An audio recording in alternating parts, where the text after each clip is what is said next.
I just quit my job to try and become a writer. There, I've done it.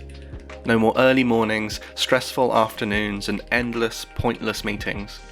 No more Slack, or Teams, or Zoom. No more corporate speak and reports. Protestant work ethic and pressures of capitalism be damned. This year I'm putting everything into my writing, betting totally on myself and hoping to carve out some kind of creative career before my savings and self-respect run out.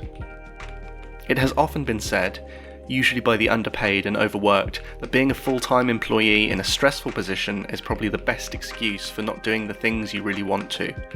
Coming home too tired, too brain foggy, too unmotivated to even consider putting one word in front of another. And as a procrastinator, executive function struggler, getting any work done before or after work was not something that was working. Other people can do it. Better, more disciplined people have. But not me. If I really want to give this writing thing a go, I need to put everything behind it. No more excuses. A quick review of where I am. 29 years old, I haven't sold a book. I haven't written a book. No one I know has written or indeed sold a book. I don't know any agents or even their email addresses. I don't have hundreds of thousands of words ready to go that just need redrafting. I have a few false starts and a few ideas rattling around my head. I don't have any kind of social media following, no BookTok account, nor a well-followed blue sky that I could leverage into social capital. I don't have any investments in Bitcoin that make this a financially responsible decision. I am aware of the risks. They keep me up at night. Looming spectres of the most likely outcomes, that I end up much poorer with even less self-belief. Even giving myself the benefit of the doubt that I actually finish anything, there is still the question of whether it is any good or not.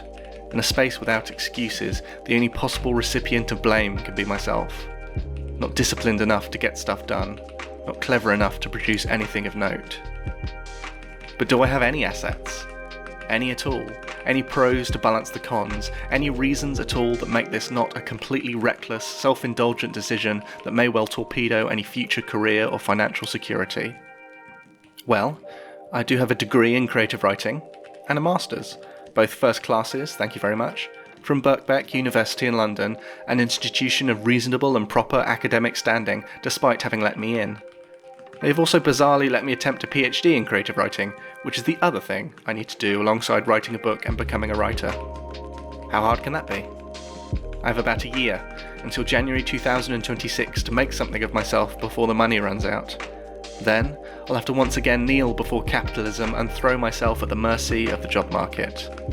I hope someone will pay me to break rocks or dig ditches, or, heaven forbid, I'll have to go back into PR.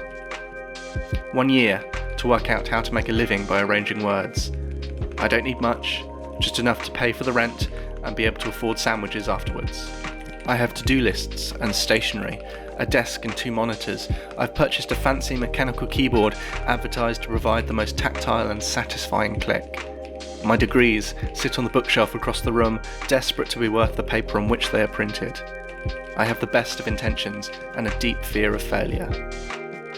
So this channel and its poorly produced vlogs will attempt to chronicle the journey. Hopefully a rags to riches story, rather than a rags to even tattier rags story.